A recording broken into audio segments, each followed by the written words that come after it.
अगर आपको भी लगता है ना कि संडे मतलब थकान से भरा दिन, काम की सारी लिस्ट सामने आके खड़ी जाती है, फिर मतलब लगता ही नहीं कि संडे संडे जैसा है। मैं आपको बताती हूँ कि मैं अपना संडे कैसे फ्री रखती हूँ। मैं कुछ नहीं करती, सिंपल सा एक काम करती हूँ। रात को ना मैं मशीन ऑन कर देती हूँ और जितने भी कपड़े धोने के लिए ना सब रात को ही धो डालती हूँ, चाहे रात के 10 बज जाए या 11 बज जाए। और क्योंकि सैटरडे की ही रात क्यों, क्योंकि अगर ये काम मैंने संडे के लिए छोड़ दिया ना तो आधा दिन कपड़े धोने में, सुखाने में, समेटने में ही निकल जाएगा। और फिर वही थकान भरा वाला दिन, फिर लगेगा ही नहीं कि संडे आया भी था। और जब मैं सैटरडे को ही कपड़े धो लेती हूँ ना तो मैं सुबह, संडे की सुबह में एकदम रिलैक्स उठती हूँ। ना ही मशीन लगाने की टेंशन, ना ही कपड़े गीले होने की टेंशन, ना ही देर होने की टेंशन। और फिर संडे को मैं अपने घर का हल्का फुल्का सा काम करती हूँ, बच्चों के साथ टाइम बिताती हूँ, अपने लिए टाइम निकालती हूँ और सबसे जरूरी चीज, अपने दिमाग को आराम देती हूँ। और हम सब सोचते हैं, स्पेशली हाउसवाइफ तो सोचती है कि संडे है पर आराम ही नहीं है। संडे कभी आराम वाला, फ्री वाला डे होता ही नहीं है। इसे हमें प्लान करना पड़ता है, इसे हमें खुद से फ्री बनाना पड़ता है कुछ प्लान करके। अगर आप चाहते हो कि आपका संडे हल्का और आराम वाला जाए तो अपने घर के दो बड़े काम ना पहले ही निपटा लो सैटरडे की नाइट को, जैसे कि कपड़े धोना हो गया और दूसरे घर की डस्टिंग वगैरह हो गई।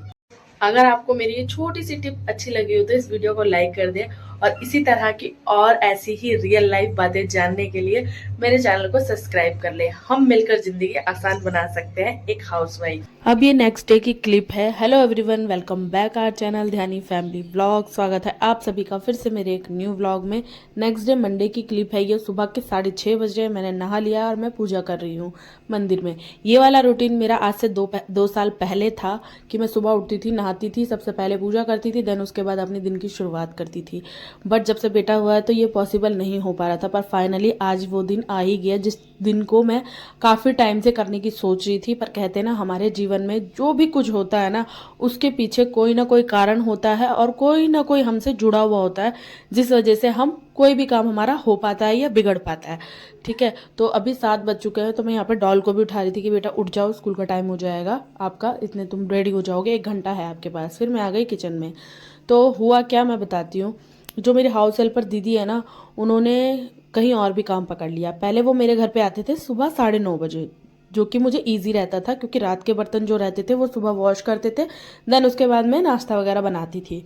बट अभी क्या हुआ, उन्होंने कहीं और काम पकड़ लिया है, तो फिर वो कह रहे हैं कि मैं 1 बजे आऊँगी दिन में, नहीं तो फिर मैं सुबह 5:30 बजे आऊँगी। मैंने कहा दिन में 1 बजे का आने का मतलब 1:30 बजे तो मेरी बेटी को स्कूल से लेने जाना होता है, फिर या कभी कोई आया गया तो ये तो पॉसिबल हो नहीं पाएगा। फिर मैंने दिमाग लगाया और सोचा क्यों ना 5:30 बजे ही सुबह बुला लूँ, ताकि मेरा भी उठने का शेड्यूल जो बिगड़ा हुआ है ना वो ठीक हो जाएगा, मैनेज हो जाएगा, और मैं भी सुबह अपना पूजा पाठ वाला जो है वो भी मैं कर पाऊँगी, क्योंकि मेरे अलावा मेरे घर में और कोई नहीं करता है। तो डॉल भी यहाँ पर रेडी हो गई है और ये वाला चीज़ उसके पापा ने सिखाई है, और अभी कुछ ही दिन से वो इसको फॉलो करने लगी है कि स्कूल जाते टाइम मंदिर में और दादा दादी के सामने हाथ जोड़कर ज़रूर जाना है। और अभी जा रही हूँ मैं अपनी बेटी को स्कूल छोड़ने। मैं ये वाली फीलिंग आपके साथ शायद शब्दों में भी नहीं बता सकती हूँ कि मेरा भी ये सपना था, सच बता रही हूँ, कि मैं भी अपनी बेटी को स्कूल छोड़ने जाऊँ, मैं स्कूटी से खुद चला के बिना डरे। तो वो टाइम भी आ गया है, हर चीज़ पॉसिबल है अगर आप चाहो तो। पीहू को स्कूल छोड़ने के बाद घर आते से ही मैंने बेटे के लिए दाल बनाई, जो कि मैं डेली बनाती हूँ। और जब तक मैंने यहाँ पर दाल उसके लिए छौंकी बनाने के लिए रखी, मैंने पीछे मुड़ के देखा, गुड मॉर्निंग, मैंने देखा कि मेरा बेटा भी उठ चुका है। और फिर मैंने उसको थोड़ा सा लाड किया। और आज का ब्लॉग बहुत छोटा सा है क्योंकि इसके बाद मैं क्लिप शूट नहीं कर पाई थी।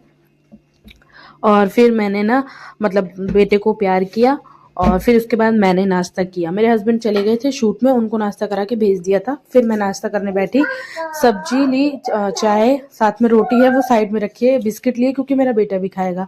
और मेरे हस्बैंड चाय बिल्कुल भी नहीं पीते, तो सिर्फ मैं ही चाय पीती हूँ, वो भी सुबह एक टाइम। ऐसे कोई मैं चाय की शौकीन नहीं हूँ, पर सुबह नाश्ते के टाइम पे मुझे चाय चाहिए होती है। अब डायरेक्ट ये रात की क्लिप है। मैंने रात को मैगी बनाई थी और मैगी को कुछ अलग तरीके से बनाया था, कभी आपके साथ शेयर करूंगी, है ना। तो बस यही था मेरा छोटा सा व्लॉग, और रोटी के साथ खाई हमने मैगी। तो बस मिलते हैं नेक्स्ट व्लॉग में, तब तक के लिए टाटा बाय बाय। अपना ध्यान रखना, अपनी फैमिली का ध्यान रखना, स्पेशली बच्चों का। बच्चे आजकल बहुत चोरी हो रहे हैं।